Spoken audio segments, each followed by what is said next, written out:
So, have you ever felt like they're just invisible strings pulling you around, quietly controlling the direction of your life? Well, today, in this explainer, we're diving deep into the psychological, biological, and societal forces that tug at us every single day. We're going to break down exactly what these strings are, where they come from, and most importantly, how you can finally cut them and take back your agency. Let's just dive right in.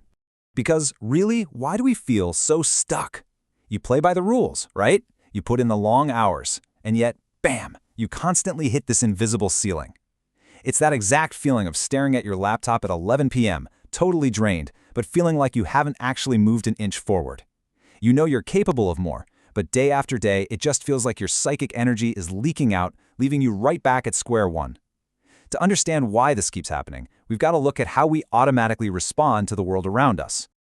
Okay, picture your energy as a solid alka-seltzer tablet. When someone provokes you and you just react with blind anger or frustration, you trigger what we call the alka-seltzer reaction.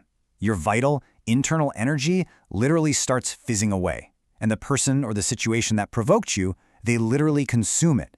It's this one-way transaction where you're just involuntarily handing over your internal peace. Think about it like this. If you're facing down an overwhelming force, like, say, a charging bull, responding with blind panic and raw anger just guarantees the bull wins every single time. But the matador knows a secret. True power isn't about matching aggression head-on. It's about composure, it's about skill, and mastering the energy without actually fighting it directly. It's about flat-out refusing to give in to that raw emotion. All right, so how do we actually become the matador? Well, we build an energetic force field using 3 practical steps. Step 1, meditate. And look, this just means becoming an objective observer of your own thoughts. Step 2, trust your gut. Listen to your inner compass. And step 3, never flinch. Now, this isn't about picking a physical fight. It's a super active, powerful stance. It means holding your emotional ground when, a coworker sends that wildly passive-aggressive email and completely destroying their negativity with your absolute calm. Now, we just mentioned trusting your gut, but let's be real. What is that quiet internal voice? Is it magic? Is it just random noise? Let's totally strip away the mystique for a second and look at the hard biological science behind your intuition. That gut feeling is actually a brilliant neurological shortcut made of what scientists call somatic markers. Think of them as these emotional bookmarks stored right in a part of your brain called the VMPFC. I know it sounds like a fancy car engine, but it's really just your biological instinct. Every time you have an intense experience, your brain tags it. So your gut feeling is literally just your brain rapidly pulling up past data to give you a lightning-fast hint, which stops you from freezing up and overanalyzing everything. There's this famous experiment called the Iowa gambling task, where players drew cards from different decks. Some were good, but some were secretly rigged to cause huge losses. Well, by minute 1, players' palms literally started to sweat when their hands hovered over the bad decks. Their bodies actually sensed the danger. But here's the wild part. It took a full 3 minutes for their conscious, logical minds to finally piece the pattern together. Your body knows the answer long before your logic ever catches up. And that right there brings us to a pretty massive realization about how our minds operate. Your conscious mind, your logic, your sheer willpower, is only 5% of the equation. It's like this slow, deliberate gas pedal screaming, hey, let's be successful. But your subconscious mind? That's the other 95%. It's the incredibly fast, automatic map that was built way back during your early childhood, just running quietly in the background. And if that map says you're going to struggle, well, it doesn't matter how hard you stomp on the gas pedal. You are following the map. And brace yourself, because here is the stark, uncomfortable reality of that internal map. Psychologists estimate that a staggering 70% of the programming downloaded into our minds during our first 7 years of life is negative, limiting, or completely self-sabotaging. 70%! That means the vast majority of the time, we're just operating on the financial anxieties and the fears of the adults who raised us, which we absorbed as absolute gospel truth, without any filter whatsoever. This is exactly why we constantly sabotage ourselves. Trying to use conscious affirmations is literally like pouring a single cup of clean water into a massive gallon jug of dirty, scarcity-based subconscious programming. It makes perfect logical sense to your brain.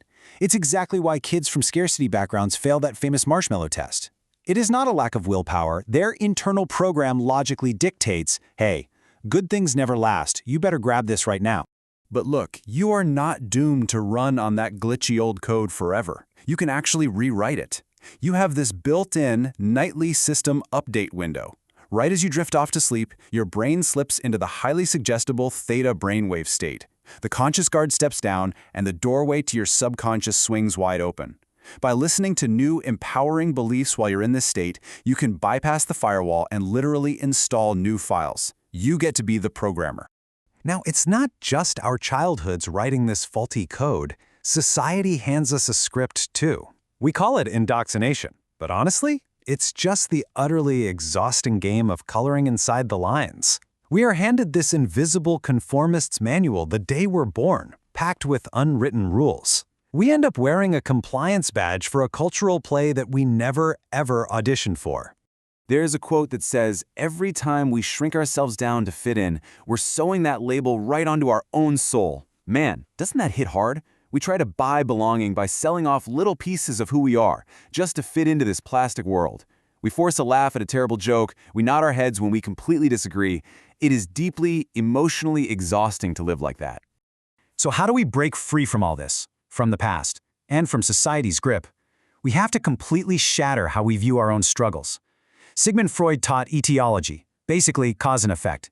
He said you're pushed by past trauma, you're just the effect of past causes.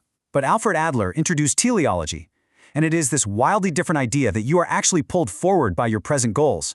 You're just using the past to justify exactly where you are right now. The crucial point here is this radical shift. Adler argues that we are absolutely not victims of our past. It's a total mindbender, but he says we subconsciously create very real feelings, like anxiety, to serve our current goal of avoiding the unknown. Think about that. You aren't paralyzed by anxiety. You are actively using it as a shield so you don't have to take a risk and change your life. All the power is actually sitting right there in your hands. But what about the real pain we feel day to day? Adler makes this bold, maybe even slightly uncomfortable claim. All problems are interpersonal relationship problems. Really think about it. When do you actually feel inferior? Usually when you compare yourself to someone else, right? When do you feel jealous? When you treat your comrades as competition. If you were totally alone in the universe, these problems simply wouldn't exist. So the ultimate tool for your freedom here is called the separation of tasks. Look at any stressful situation in your life and just ask, whose task is this? If you choose a brand new career path, that is your task. If your parents are disappointed by it, well, that is their task. You've got to stay out of other people's emotional tasks, stop trying to manage their expectations, and just completely own your own stuff. Which leads us straight to this absolute truth. You are not living to satisfy other people's expectations. Your life is yours alone. Seeking that conditional approval, trying to win some rigged conformity game, is just a hollow chase. It strips away your very identity. And the prize for fitting in, it isn't even real. Being disliked is the price of admission for your own freedom. When you finally stop living for others and start being authentically you, yeah, some people aren't going to like it. But that is not a negative consequence. It is literally the ultimate proof of your authenticity. It proves that you are finally living by your own rules. And once you let go of that exhausting need for applause, you discover Adler's profound definition of joy. True happiness has absolutely nothing to do with fame or recognition. It is simply the quiet, warm internal feeling of contribution. It's the feeling of being genuinely useful to others, seeing them as your comrades instead of competitors, and being completely free from the noisy pursuit of external validation. So here is your path forward. Stop playing the game. Slam the conformist's manual shut. Rip off the compliance badge. Stay firmly in your own lane. Embrace the separation of tasks. And just show up exactly as you are. Authentically raw. Don't match the bull's energy. Just stand your ground, never flinch, and start reprogramming your own mind. Because if you're officially done reading society's manual, and you're no longer playing the victim to your past code, and you are finally stepping out of the shadows to write your own rules, what is the title of your book? Thanks for joining me for this explainer.